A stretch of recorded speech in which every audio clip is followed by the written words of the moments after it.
Welcome to this explainer. Imagine, just for a second, being handed the keys to the largest, most powerful empire on Earth. Sounds great, right? But there's a catch. You don't even have a reliable map to show you what you actually own. How on earth do you govern people you've never met, living in lands you can barely even comprehend? Well, today we're exploring the story of Strabo. He was a brilliant Greek-Roman scholar who solved exactly this problem. He took geography, which up until then was treated purely as this abstract mathematical exercise, and transformed it into a highly practical, literally indispensable tool for the Roman Empire. Okay, let's dive into this. Ancient rulers faced a genuinely monumental challenge. They needed a reliable way to manage, tax, and defend vast, sprawling territories stretching from the damp, foggy coasts of Britain all the way to the scorching deserts of Africa. But the geographic knowledge they had at the time, it was scattered, it was theoretical, and it was largely totally inaccessible to the people who were actually running the state day to day. So, to really understand Strabo's genius, we kind of have to look at the massive contrast between two distinct worlds. You see, the Greek tradition of geography was deeply mathematical. I mean, they were fascinated by the stars, calculating the Earth's circumference, geometry, the whole shebang. Incredible science? Absolutely, but not very useful for a Roman general who's just trying to figure out how to move a legion across the Alps. The Romans needed practical geography, administrative boundaries, trade routes, agricultural yields, military choke points. Strabo positioned himself as the vital bridge between these two worlds. He took the rigorous science of the Greeks and applied it directly to the pragmatic, everyday needs of Roman conquest and administration. So here is our roadmap for today's explainer. 1. The practical geographer. 2. Inside the Geographia. 3. Mapping the known world. 4. Connecting science to reality. And 5. People, power, and places. You can think of this roadmap as our own miniature version of Strabo's encyclopedic handbook. All right, jumping right into part 1, the practical geographer, the man behind the maps. Strabo was born in 64 BC in Amasya, which is over in modern-day Turkey, and he was really a man of the world. He lived in Rome for several years, he worked in the Great Library at Alexandria, and he traveled extensively. I mean, he sailed the Black Sea and even ventured way up the Nile River all the way to Philae in Egypt. But here is the absolutely crucial distinction we need to make.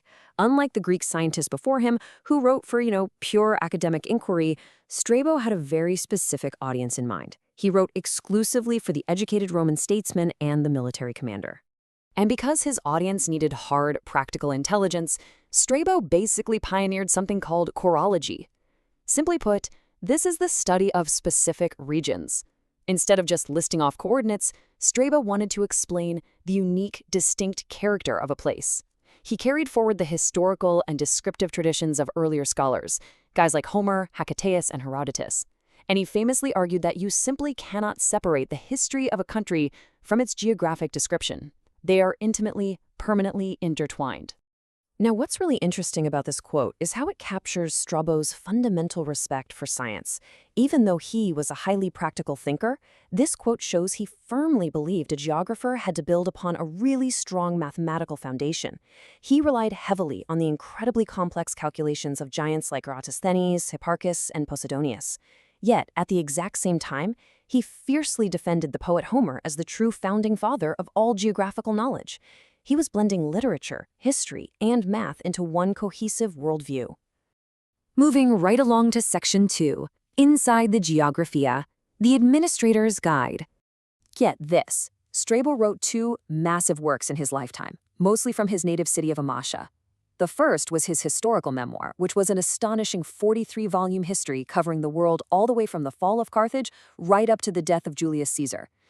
Tragically, this work is entirely lost to history. Just gone. But his second masterpiece, the 17-volume Geographia, miraculously survived almost entirely intact, and that makes it one of the most vital, incredible windows we have into the ancient world. You can really think of the Geographia as the world's very first administrator's handbook. It compiled literally all existing geographical knowledge of the habitable world, or the ecumene, as they called it. He dedicated 2 whole volumes just to the history of the discipline, 8 volumes to a detailed breakdown of Europe, 6 to Asia, and his final 17th volume to Africa, heavily leaning on his own personal travels through Egypt, while openly admitting he had pretty meager info on the rest of the continent. Which brings us to Section 3, Mapping the Known World, Visualizing the Ecumene. And this brilliantly illustrates his whole approach to mapping massive land masses. Relying heavily on the maps of his predecessor Eratosthenes, Strabo conceptualized Asia by dividing it cleanly into northern and southern halves. And the dividing line he used? The Great Taurus Mountains, which he correctly noted traversed Asia from west to east. When it came to Europe, well, he got a lot right, but he also made some really fascinating errors. He brilliantly identified the Alps as the northern boundary of Italy, and he really accurately described them as a great curve turned towards the Italian plains. But he really struggled with the Pyrenees. He incorrectly documented them as this continuous north-south chain stretching all the way from the Bay of Biscay down to the Mediterranean. And the errors didn't just stop in Europe. When mapping out India in his later volumes, he followed Eratosthenes again and mistakenly projected the southern tip of the subcontinent, Cape Comorin or Koniachi, as they called it, pointing way out towards the southeast. Now, these quirks are actually incredibly valuable to us today because they show us the exact literal edges of Roman and Greek spatial understanding at the time.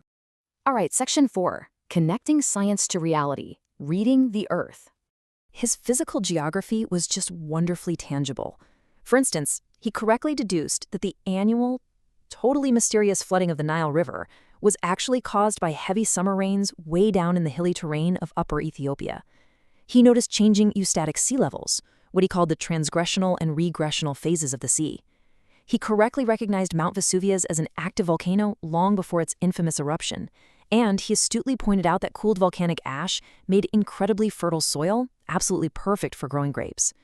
He noted the extreme salinity of the Dead Sea, and he observed how streams in Greece's karst, or limestone landscapes, would just vanish underground, only to magically reappear miles away. I mean, he wasn't just mapping the Earth, he was actively reading it. And finally, Section 5, People, Power, and Places, Political Geography.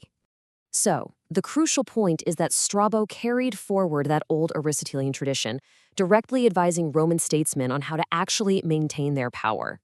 He firmly concluded in his writings that in order for a massive, sprawling political unit to function successfully, it absolutely required a potent central government and a single head of state. Geography, for Strabo, was a very real tool of statecraft. He also heavily subscribed to this ancient idea of environmental determinism. He argued that Rome didn't conquer the world just by sheer chance. No.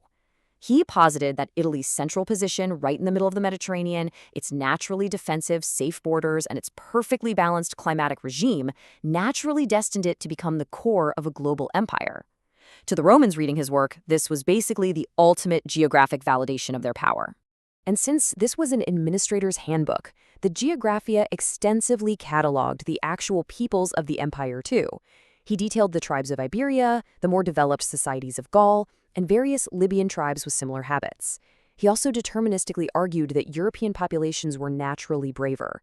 And relying on some pretty harsh inherited notions of the time, he controversially labeled the inhabitants of Ireland, which he called Irene, as savages and cannibals.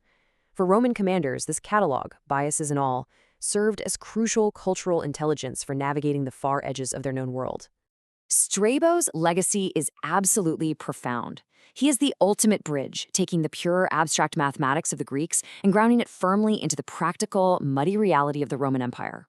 He showed us that geography isn't just about where things are, it's about who we are and how the physical spaces we inhabit shape our politics, our societies, and ultimately our destinies. Which leaves us with a pretty fascinating thought to ponder. In our modern age of hyper-precise satellite mapping, where literally every physical inch of the globe is charted, what unseen cultural topographies are we ourselves still struggling to understand? Thank you so much for joining me on this explainer. Keep exploring, and I'll see you next time.